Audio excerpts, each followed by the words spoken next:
Continuando a falar sobre a descrição das consequências, nós temos aqui uma tabela, na verdade um trecho dela, que foi extraída do EIA, do EIA da transposição do Rio São Francisco. Essa tabela traz a descrição de alguns dos impactos ambientais por fase do empreendimento. A gente comentou com vocês que existem impactos que são típicos das fases de planejamento, outros da fase de implantação, que está ali como construção, e outros da fase de operação.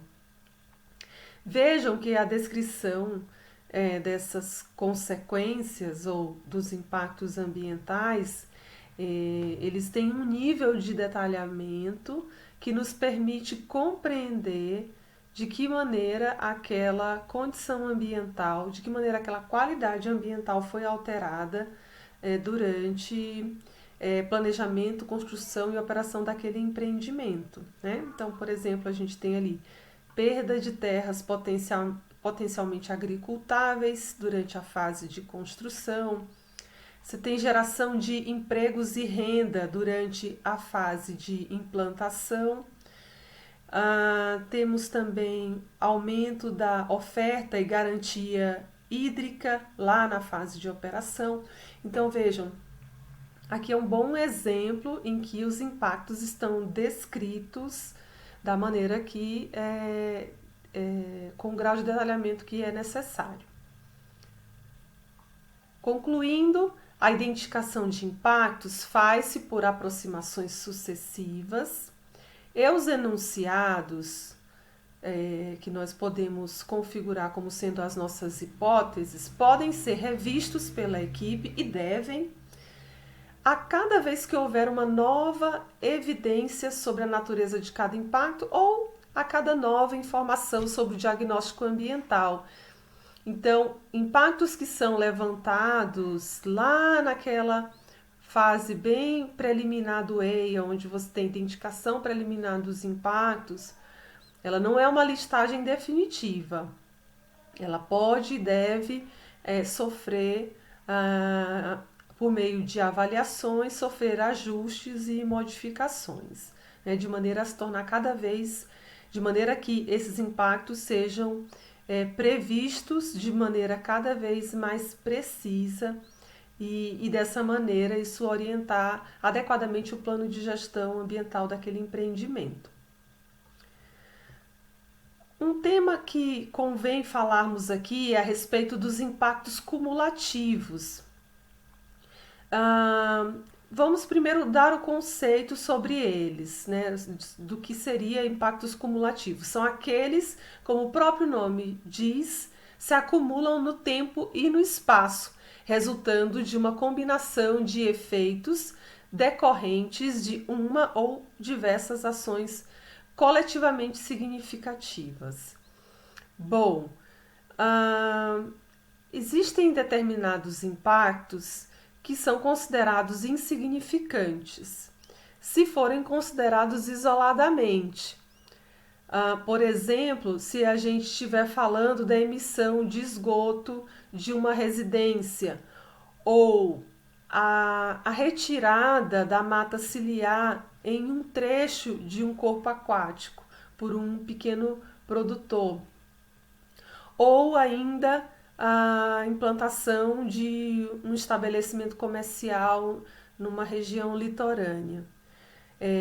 Esses impactos são significativos e muitas vezes não dignos de serem considerados nos estudos de impacto ambiental, mas passam a ser significativos se nós considerarmos a frequência com que esse impacto é sentido por aquele ambiente. Então, o impacto de uma residência é insignificativo, mas de algumas dezenas de residências já passa a ter um efeito importante para aquele ambiente. A mesma coisa em relação aos demais, né, exemplos que nós citamos, podendo trazer consequências a fauna, para a flora, para o sistema, para a cultura das populações locais. Então, quando a gente fala em impactos cumulativos, é uma referência a esses impactos que são potencializados dependendo da frequência com que eles são impostos para aquele ambiente, certo? Eles são cruciais para bem fundamentar uma decisão sobre um EIA. No entanto, o que a gente observa é que os impactos cumulativos ainda são bastante negligenciados nos ambientes, nos EIAs submetidos. Aqui a gente tem uma tabelinha mostrando como esses impactos cumulativos podem aparecer nos EIAs, né? Então aqui é um pequeno recorte onde a primeira coluna traz o tipo de impacto, aqui o impacto 1, impacto 2, vejam, né? São listados os impactos nessa primeira coluna. E aqui o impacto 2 especificamente está mais detalhado e a gente observa que o impacto 2 é a degradação da qualidade do ar. Esse é um impacto do projeto em discussão? Sim, ele é um impacto direto, ou seja, a qualidade do ar ela é afetada quanto maior a emissão de componentes poluentes no ar. Ela é afetada, é uma relação direta e negativa, porque quanto maior a emissão, menor a qualidade do ar, e ela é considerada significativa. Aqui na segunda coluna diz se tem influência persistente de ações passadas. Sim, outras fontes industriais e atividade agrícola, ou seja, aquela região para a qual se pretende aquele empreendimento já sofre com a emissão de poluentes por outros empreendimentos já implantados na região. Outras ações presentes e futuras no projeto A, no projeto B, no projeto C. Então, o projeto A é uma indústria de fertilizantes com aqui as suas emissões de poluentes. Aqui o B é um canavial que tem queimadas 2 vezes por ano, que também tem a sua carga de emissão. O projeto C é uma rodovia que tem emissão também prevista. Então, existe um efeito cumulativo potencial para esse, né? Se esse empreendimento for aprovado para esse local, sim, vai haver aumento das emissões. Então, é um impacto potencialmente significativo e um estudo requer modelagem de dispersão. Então, o ideal é que para cada empreendimento sujeito à EIA, um dos itens que fossem avaliados seria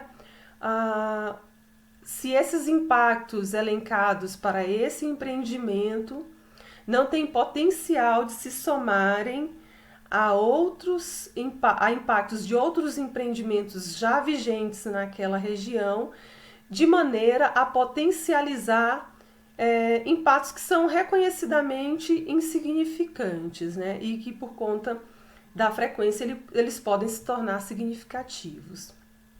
Mas como eu falei, isso não o tratamento sobre impactos cumulativos nos estudos de impacto ambiental não corresponde a esse nível de importância, e 2 pontos são fundamentais para essa carência no tratamento aos impactos cumulativos.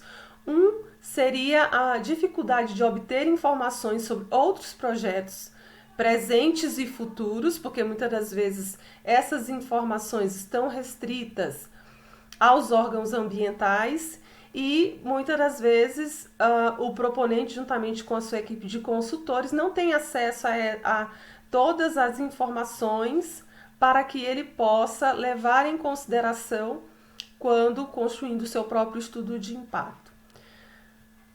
E às vezes também consequência de uma falta de planejamento e condução inadequada dos estudos ambientais, né?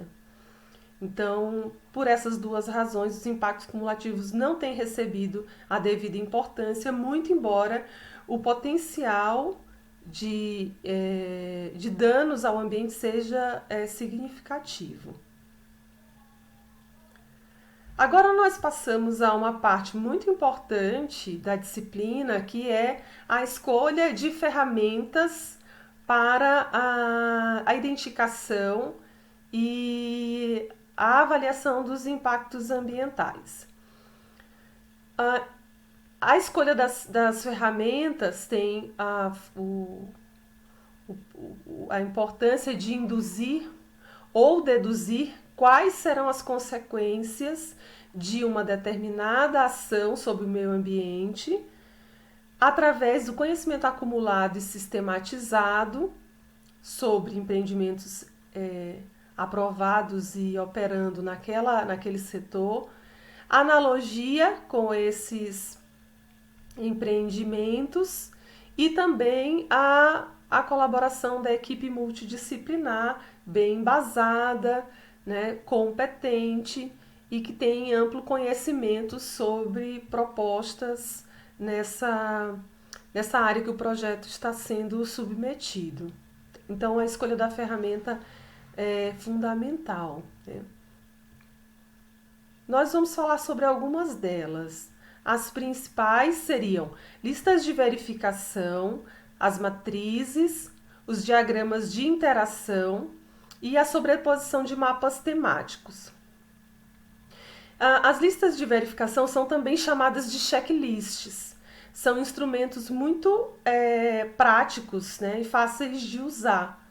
Então, nesses checklists, há uma lista dos impactos mais comuns associados a certos tipos de empreendimento.